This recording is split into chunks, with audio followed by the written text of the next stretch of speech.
주기도문에 대한 네 번째 강의. 우리가 우리에게 죄 지은 자를 사하여 준 것 같이 우리의 죄를 사하여 주옵시고, 용서에 관한 이 주기도문의 이 구절을 통하여 용서에 관한 주님의 가르침을 이제 살펴보고자 합니다. 이런 비슷한 구절들이 많이 있는 것 같아요. 어떤 조건절 같은 구절이 있죠. 우리가 우리에게 죄 지은 자를 사하여 준 것 같이 우리 죄를 사하여 주옵시고, 이런 어떤 조건절, 앞의 조건은 인간관계의 조건, 뒤의 조건은 이제 하나님과의 관계, 이렇게 인간관계와 하나님과의 관계, 어떤 밀접한 연관이 있는 것 같아요. 성경에 보면은 예를 들면 누가복음 누가복음 6장 37절에서 38절에도 보면 비슷한 구절이 있어요. 비판하지 말라, 그리하면 너희가 비판을 받지 않을 것이요. 정죄하지 말라, 그러면 너희가 정죄를 받지 않을 것이요.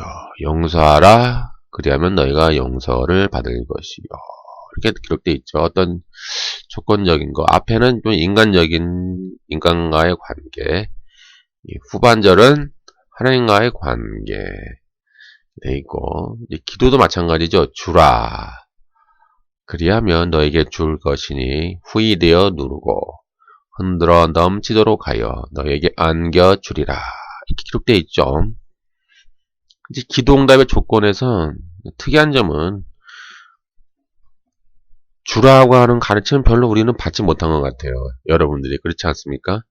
보통 기도 많이 해라, 끝까지 끈질기게 기도하라, 이루어질 줄 믿고 기도하라, 눈앞에 환상을 그리고 눈앞에 그림을 그리고 이루어질 것으로 믿고 기도하라, 그러면 하나님이 이루어 주실 것이다. 보통 우리는 이렇게 보통 가르치지 않습니까?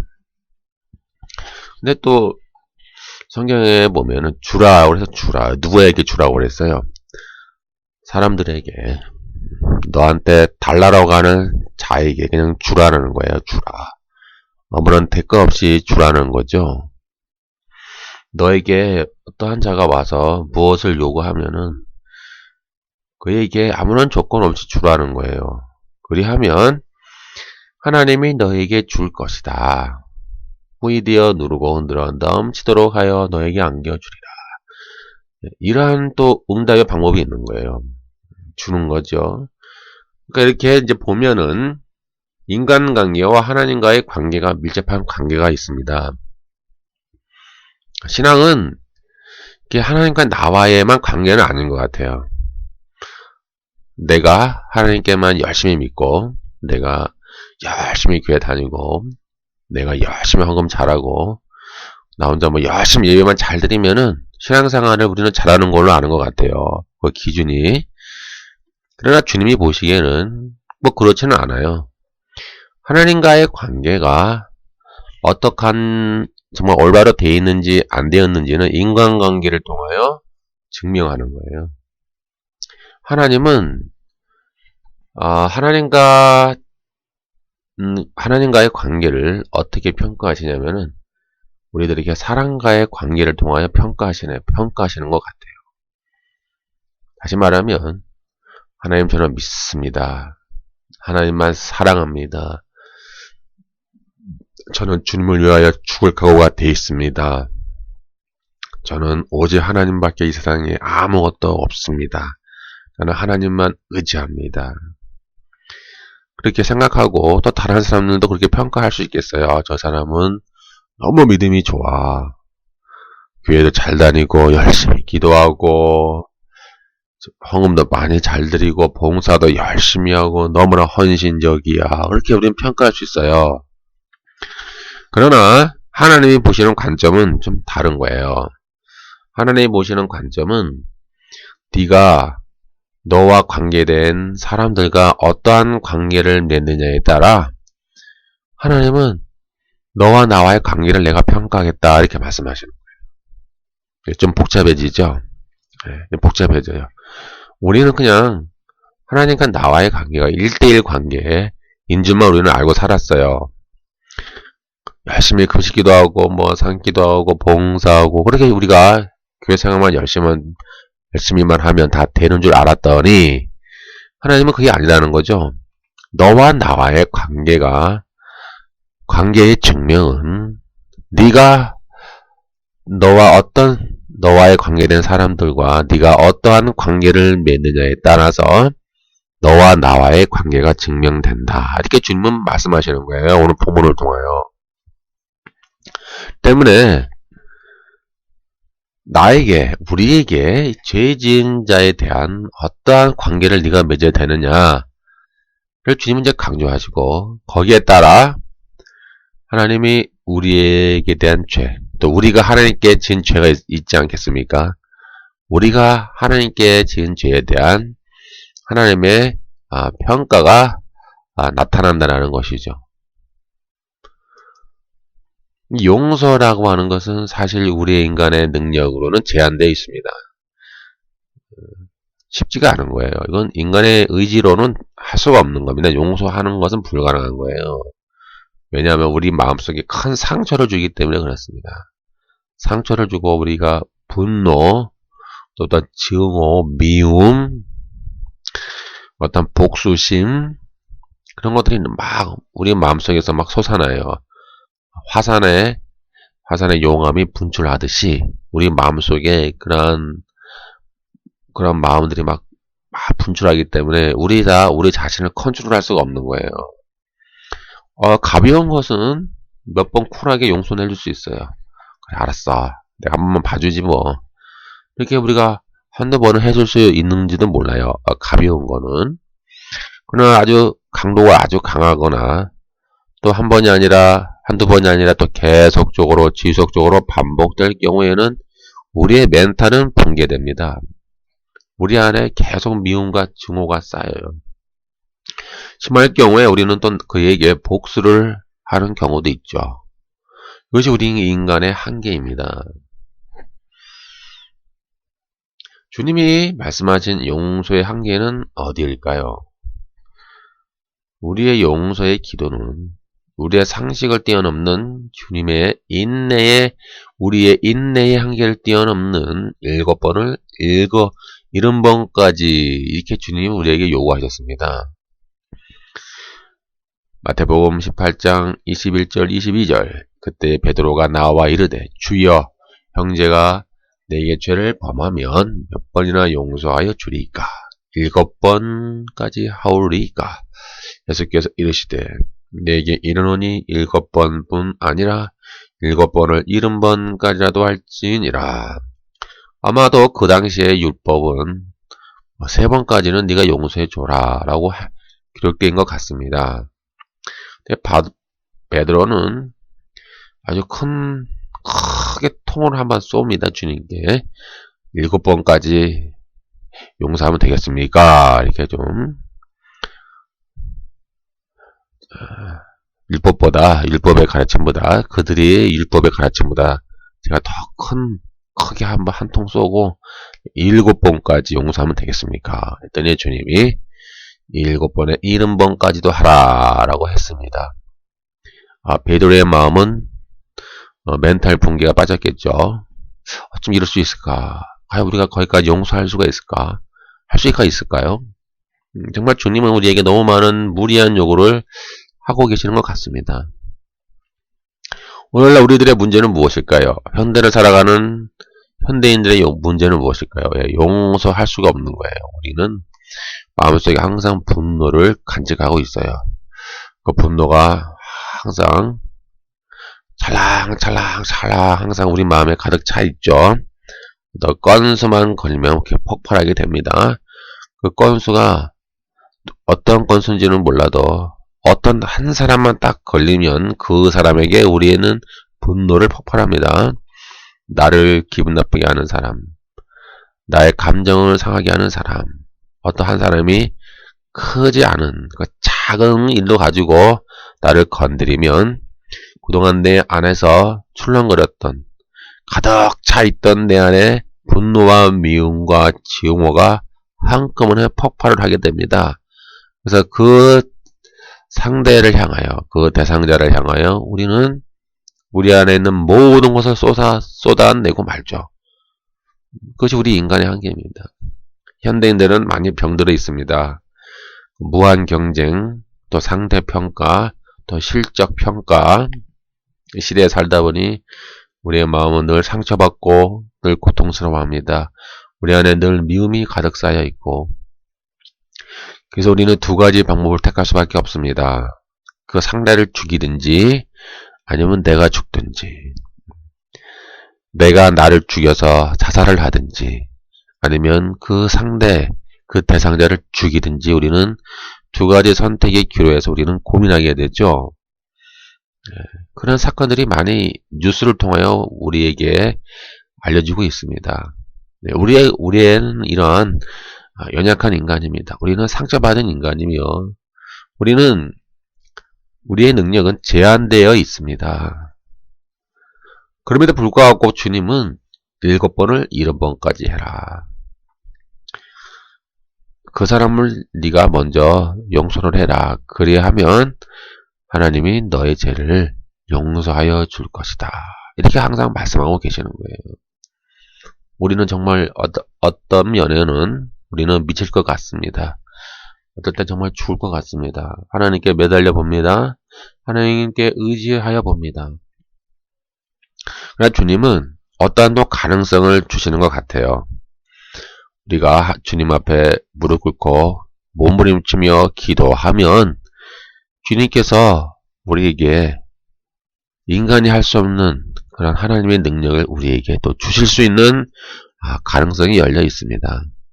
즉 인간의 힘으로는 용서할 수가 없으나 하나님이 우리에게 능력을 또한 부어주셔서 하나님이 우리를 또 치유하여 주심으로, 하나님이 우리의 마음을 고쳐주심으로, 하나님이 우리의 마음을 만져주심으로 우리에게 또 용서할 수 있는 그런 능력을 우리에게 부여하여 주신다고 하는 그런 가능성이 열려 있다라고 하는 사실이죠. 우리는 나에게 죄 지은 자 때문에 우리는 피해자라고 생각합니다. 그래서 우리는 원통이하고 잠을 못 자고 내 안에 증오와 미움과 복수심이 불타오릅니다. 그래서 저 원수에게 불행과 저주가 덮쳐서 망해버린다면 그것은 나에게 최고의 행복이 됩니다. 근데 뭔가 허망하지 않습니까? 고작 나의 행복이 저 원수가 망하는 것에 달려있다라는 것. 그래서 원수가 망하고 나면 정말 나의 행복이 계속 지속될까요? 가만히 생각해보면 나의 생각이 모두 원수에게 얽매여 있다라고 하는 사실을 보여주는 것입니다. 그냥 저 원수가 죽어, 또 저 원수가 멸망당해야 내가 행복해질 거야.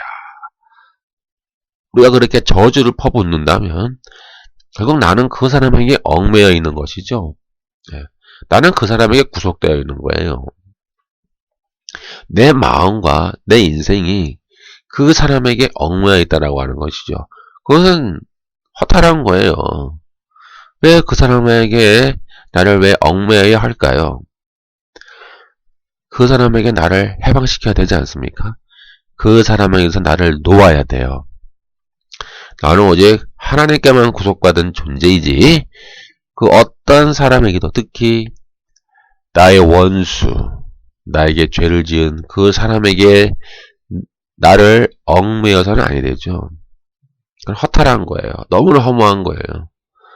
나를 먼저 자유롭게 해방을 시켜야 돼요. 저 원수에게서, 또 나에게 죄를 지은 자에게서 나를 해방시키세요.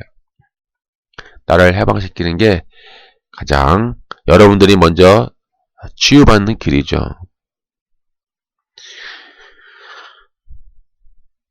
그래서 그 사람에게 대한 나의 미움, 증오, 원한 복수심에 내가 갇혀 있었는데, 내가 구속되어 있었는데 그곳으로부터 나를 해방시키는 거야. 나를 해방시켜 진정한 자유를 얻는 길은 주님이 말씀하시기를 용서밖에 없다.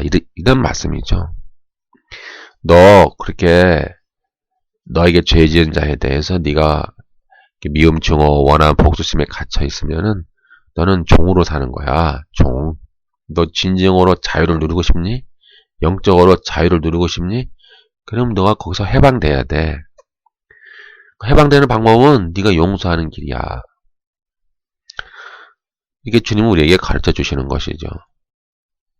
뿐만 아니라 우리는 늘 피해자라고 생각하며 살지 않습니까? 피해의식. 우리는 너무 피해의식이 강해요. 우리는 모두 다 피해자입니다. 가해자가 없어요. 이상하지 않습니까? 다 우리는 피해자고 모든 사람들은 다 피해자라고 생각해요. 다 나는 억울해. 다 나는 원통해.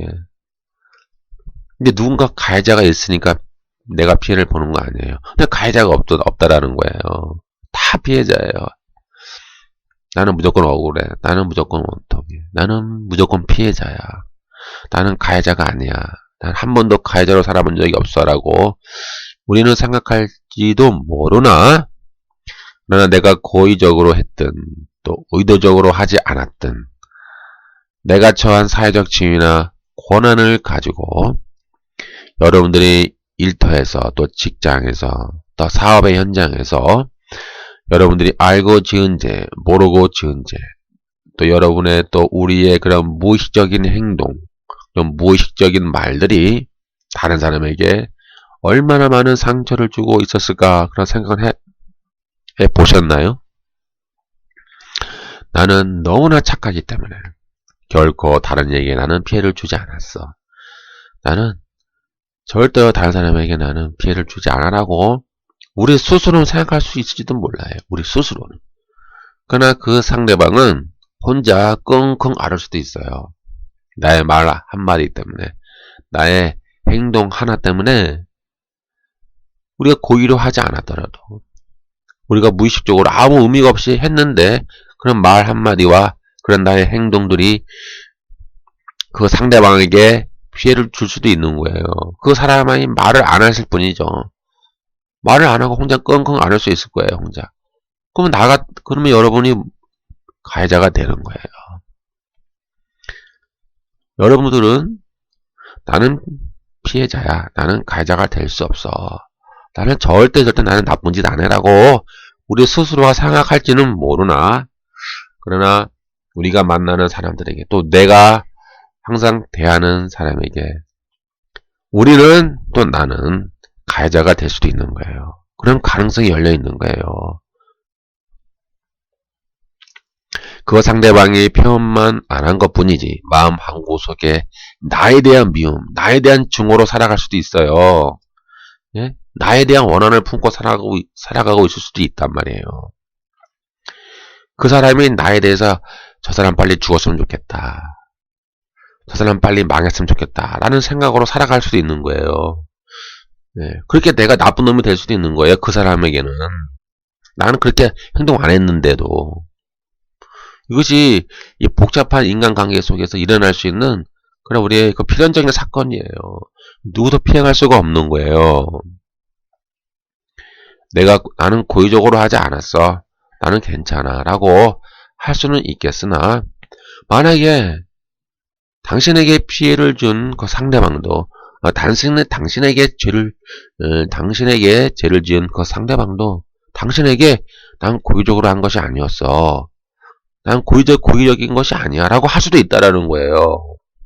입장을 바꿔놓고 생각하면은, 그럼 여러분 그걸 받아들일 수 있겠습니까? 아니, 이제 와서 고의적으로 하지 않았다는 것은 무슨 말이야? 여러분 더 억울해하지 않을까요? 마찬가지예요. 여러분에게 상처를 받은 그 상대방도 똑같은 거예요. 여러분이 그 상대방에게 가서 야, 미안해, 나 고의가 아니었어, 야, 쿨하게 생각해, 다 잊어버려 라고 할 수 있겠어요. 그러나 그 상대방은 아닌 거예요. 어쩌면 아닐 수도 있어요. 너무 괴로울 수도 있는 거예요. 결국 우리는, 모든 이 세상의 인간은 피해자이면서 또 가해자예요. 서로 물고 물린 관계가 살고 있는 거예요. 영원한 피해자도 없고 영원한 가해자도 없어요. 우리는 서로 물고 물리고 있다고. 이 복잡한 인간관계 속에서 우리는 서로 상처를 주고 상처받고 서로 미워하고 또 서로 미움을 받고 서로 이렇게 살아가고 있는 이 복잡한 인간관계 속에서 우리는 살고 있다는 것을 우리는 알아야 되죠. 그래서 주님이 주기도문에서 우리가 우리에게 죄 지은 자를 사하여 준 것 같이 우리의 죄를 사하여 주옵소서라고 말씀하시는 거예요. 나에게도 항상 죄가 있다라는 거예요. 그걸 인정하라는 거예요, 주님은. 너 죄가 없다고? 너 그런 자신 있니?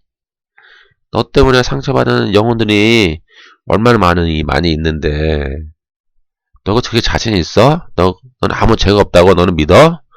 말씀하실 수가 있는 거예요.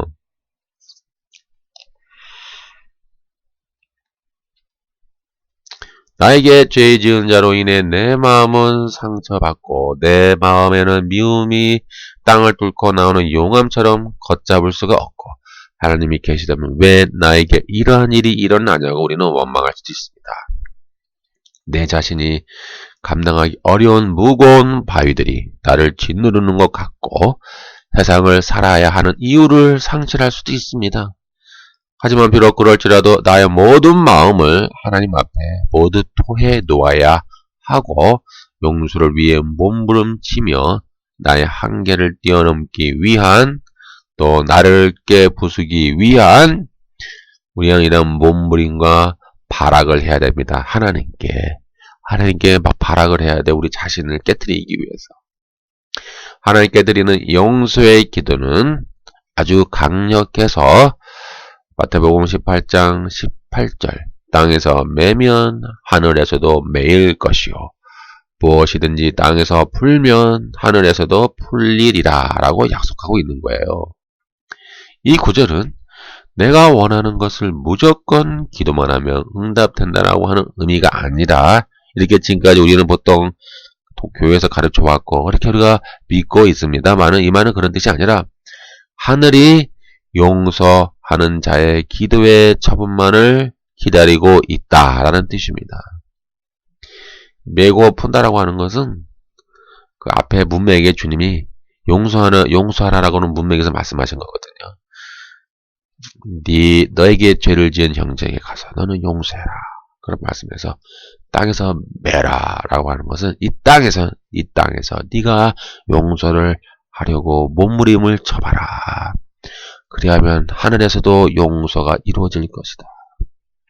그러나 네가 이 땅에서 용서하기를 그친다면, 네가 용서하기를 네가 주저한다면 하늘에서도 용서가 이루어지지 않을 것이다 라고 주님이 말씀하고 있는 거예요. 그래서 용서하는 기도를 하면 하늘이 그 처분을 받아들여 용서가 될 것이요 이 땅에서 너희가 용서하지 않으면 하늘이 그 처분을 받아들여 용서하지 않는다라고 하는 뜻이죠.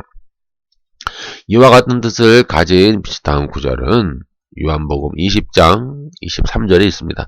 너희가 네 죄든지 사하면 사하여질 것이요 네 죄든지 그대로 두면 그대로 있으리라. 이렇게 우리에게 주님께서 맡기시는 거예요. 너 어떻게 할래? 너 용서할래? 안 할래?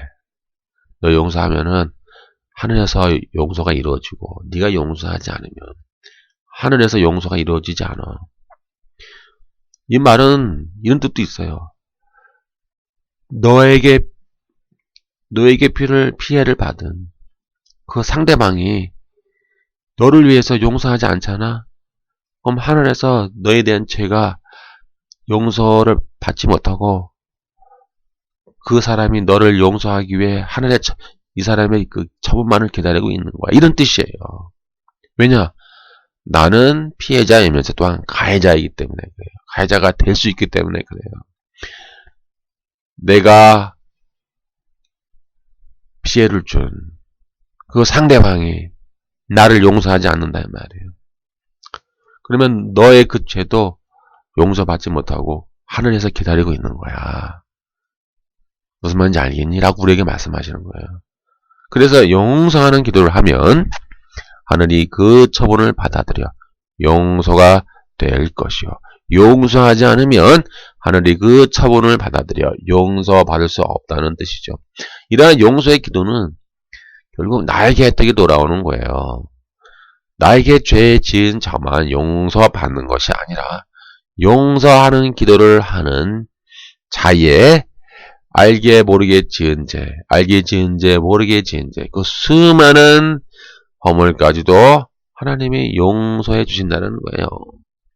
내가 무의식적으로 한 행동과 말 때문에 나에게 상처받은 자들이 많이 있을 텐데 이러한 나의 허물들을 나의 용서의 기도와 동시에 용서해 주신다는 거예요. 그러나 내가 나에게 죄 지은 자를 내가 용서하지 않으면 나의 이런 수많은 과실도 용서받을 수 없다라는 것이죠. 마태복음 6장 14절 15절 너희가 사람의 과실을 용서하면 너희 천부께서 너희 과실을 용서하시려니와 너희가 사람의 과실을 용서하지 아니하면 너희 천부께서 아버지께서도 너희 과실을 용서하지 아니하시리라.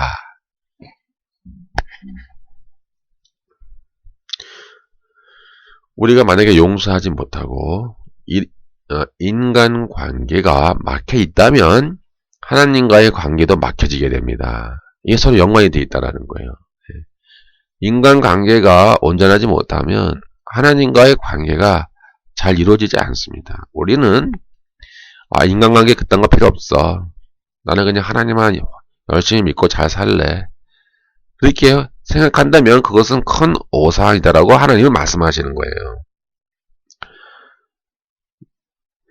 내가 나에게 죄 지은 자를 내가 용서하지 못하고 내 안에 마음에 미움과 증오가 쌓여 있는 상태에서 내가 예배를 드린다고 한들 그 예배는 하나님께 연락되지 못한다라는 거예요. 마태복음 5장 23절 24절 그러므로 예물을 제단에 드리려다가 거기서 내 형제에게 원망을 들을 만한 일이 있거든 생각나거든 제물을 제단 앞에 두고 먼저 가서 형제와 화목하고 그 후에 와서 예물을 드리라. 우리 인간관계가 막혀버리면요 하나님과의 관계가 온전하게 될 수 없다라는 그런 뜻이죠. 서로 이렇게 연관이 되어 있는 거예요. 맨 처음에 서론에서 말씀드린 것처럼 인간관계와 하나님과의 관계는 밀접한 연관성이 있어요. 창세기에 보면은 가인의 제물이 연락되지 못한 것은 그가 양을 드리지 않고 곡식을 드려서가 아니라 그의 마음 안에 자리잡고 있었던 아벨에 대한 미움과 증오 때문입니다. 이처럼 내 안에 있는 미움과 증오는 하나님과의 관계를 단절시키고 하나님이 그 예배를 받지 않으시는 거죠. 그래서 가장 먼저 해야 될 일들은 예배 드리는 것보다 서로 만나서 그 막힌 인간 관계를 먼저 해결하라라고 주님이 계속 요구하시는 거예요. 우리에게요. 혼자 뭐 예배 잘 드리면 뭐 괜찮아 나 혼자 열심히 봉사하면 돼. 열심히 기도만 잘하면 돼. 라고 생각할 수 있겠지만 그것이 안 된다라는 거예요. 하나님은 그거를 그렇게 용납하지 않는다라는 거예요. 인간 관계에서 막힌 부분이 제거되어야 하나님과의 올바른 관계가 열리게 된다라고 하나님은 말씀하고 계시는 거예요. 때문에 여러분들이 정말 살기 위하여, 여러분들이 영혼이 살기 위하여, 여러분들이 하나님과의 관계가, 긴밀한 관계가 이루어지기 위하여는 여러분들에게 있는 그런 막힌 인간 관계를 먼저 해결해야 되겠습니다. 우리 안에 있는 그런 막힌 인간 관계들을 먼저 해결하고 그리하면 하나님과의 관계가 원만히 이루어진다라고 하는 사실이죠. 유명한 구절 1만 달란트 빚진 자와 100데나리온 빚진 자. 우리가 너무 잘 알고 있는 겁니다. 우리는 바로 1만 달란트를 빚을 졌는데 우리는 그 빚을 탕감받은 자입니다. 엄청난 돈이죠. 1만 달란트. 6천 데나리, 한 달란트가 6천 데나리온이며, 한 데나리온은 하루의 일당이라고 합니다. 이렇게 엄청난 1만 달란트를 우리는 용서를 받고 탕감을 받았습니다. 그런데 나에게 빚을 지은 100데나리온 가진 자를 내가 용서하지 못하고, 이 100데나리온 빚을 진 자를 내가 옥에 가두고, 감옥에 가두고, 네가 나한테 빚을 다 갚지 않으면 너는 그 감옥에서 못 나올 수가 없다라고 한다라면 하나님은 우리에게 진노하신다라는 거예요.